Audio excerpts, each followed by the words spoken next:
A Complete Unknown is a movie that, well, Timothy Chalamet, or Timothee Chalamet, Timothée Chalamet. he certainly is not a complete unknown. However, the character that he is playing in the movie, Bob Dylan, was once upon a time a complete unknown. And this movie got delayed over the course of, like the strikes and the pandemic and stuff. So it gave Timothy Chalamet a chance to work on his, vocalist skills and he kind of put that to the test in the movie itself. They had a big red carpet premiere for this. He's been doing a lot of press. And so far, it looks like, it's paying off because the movie's doing well at the box office. Again, it's not like a big blockbuster, but it's not meant to be. And for a biopic, it's doing well. It's not like a Bohemian Rhapsody level, popular, but for an A-lister, somebody who has already got quite a few big movies on his, what do you kind of want to call it, on his resume. That's a good word. On his resume for the year with Dune, 2 and with Wonka getting another sequel, I'm sure coming out soon. Gross. Timothy is busy enough as is, but doing a movie like this, it's not a big franchise film. It's a movie where he gets to kind of like show us just how good of an actor he is, and maybe even how good of a singer he is. So, and just overall how good of a performer he is. So, my question to you, Liz, did Timothee blow you away with his performance in this movie, or were you disappointed by A Complete Unknown? No, Timothée was great. He completely delivered like he always does. Say what you want about him, say what you want about who he dates in his personal life. But as an actor, the man knows what he's doing and he does really put his all behind it. I have heard him speak in a lot of radio interviews about the project and he certainly has passion for it. He was very fortunate or not, the production got delayed for quite some time. So over a 5-year span, not only did he learn Bob Dylan's mannerisms, try to mimic the way he walked, the way he stood, the way he sat, the way he kind of, would sit and be, listening to when someone would speak to him.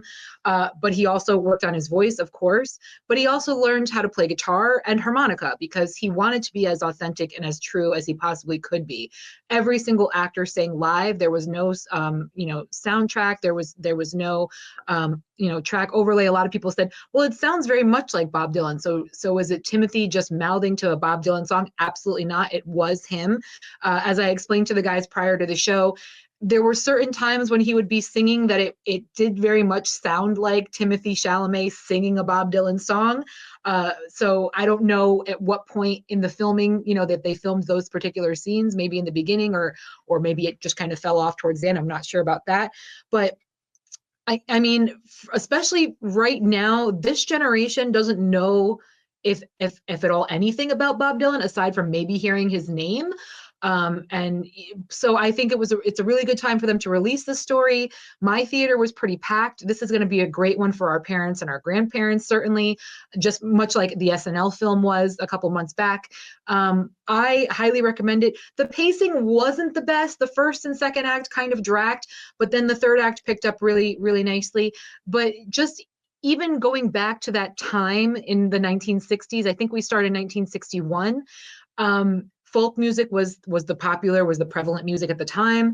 Everybody would run and flock to folk festivals, to folk open mic nights, things like that.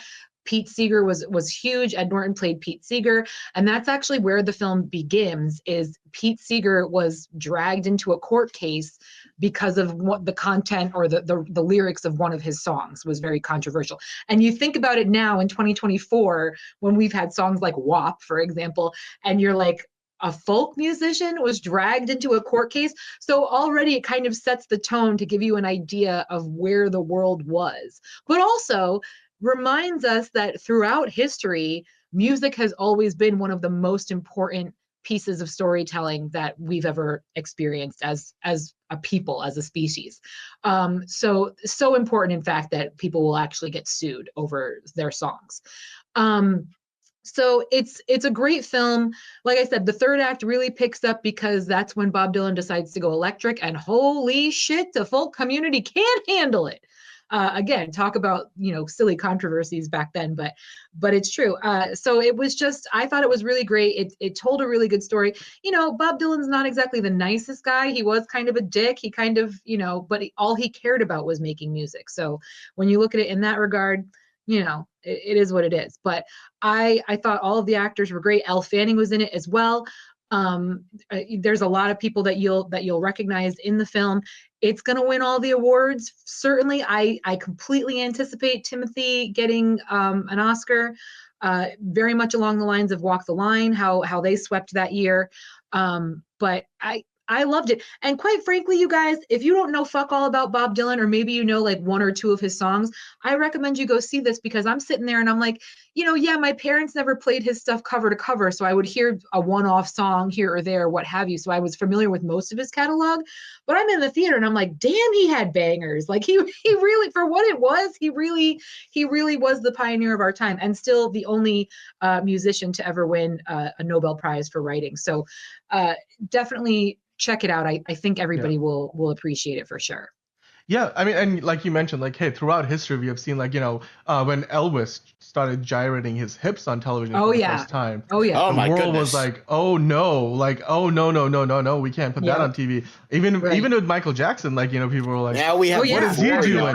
Now we have Euphoria on TV. Like, high schoolers get fucked and snorted cocaine. Exactly. And Bob Dylan, of course, like, he had similar struggles, or like at least how people tried to censor his well, they work, kept trying to tell him what to do. Exactly. And he wasn't one that was going for that. Yeah.